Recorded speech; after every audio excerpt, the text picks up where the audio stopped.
When you lose a child to violence, what can you do? How do you go on with your life? One Cincinnati mother has been on a mission for over 5 years to help find her son's killer and to make a difference for other families. This was the last place my child was before he was murdered.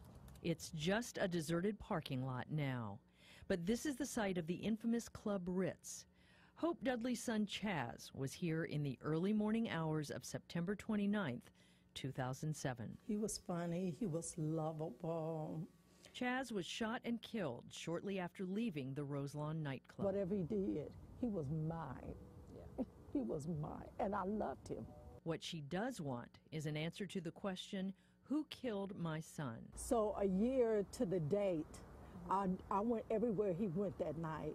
And when I came here, I was horrified to find out people were fighting in the parking lot because it was like 2 o'clock in the morning. People were leaving other clubs coming here. They were already drunk. After the murder of another young man, Dexter Burrows, inside the club in 2010, and the protests of more grieving parents, Hope helped shut down the club with a petition drive. Does the pain ever go away? No. No. Hope has channeled that pain and made it her mission not just to find Chaz's killer, but to help other families whose children have been murdered. So your goal is to keep these unsolved murders alive. She makes these posters and puts them up in communities, prisons, jails, anywhere someone might see them and call with a tip. I got a call about Africa Hope. We did 500 reward cards. And within 12 hours hit the street, and then in 24 hours her case was solved. And now a new murder has brought Hope out on this frigid February morning, just days after Terrence Womack was gunned down in Evanston. And whoever murdered him, we want justice for his family. Inside Alicia's barbershop, I'm putting up this poster of the 16-year-old young man that was murdered. He sat down right over here. Joe Hopewell knew Terrence. He's glad to help. Yes, he's from the neighborhood. He comes in.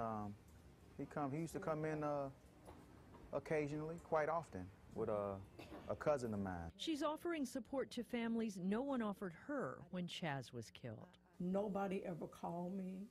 Nobody ever got in touch with me. Nobody said nothing. Hope says she owes it to Chaz to live the best life possible, and that means to make a difference. And I'm quite sure now the people who knew what they did to my child know that I'm not going to stop. I'm not going to stop. And Hope asked me to mention that Chaz's birthday was February 17th. He would have been 31. Many families still feel the pain of unanswered questions, and we have photos of other unsolved murder victims on our website, Wcpo.com.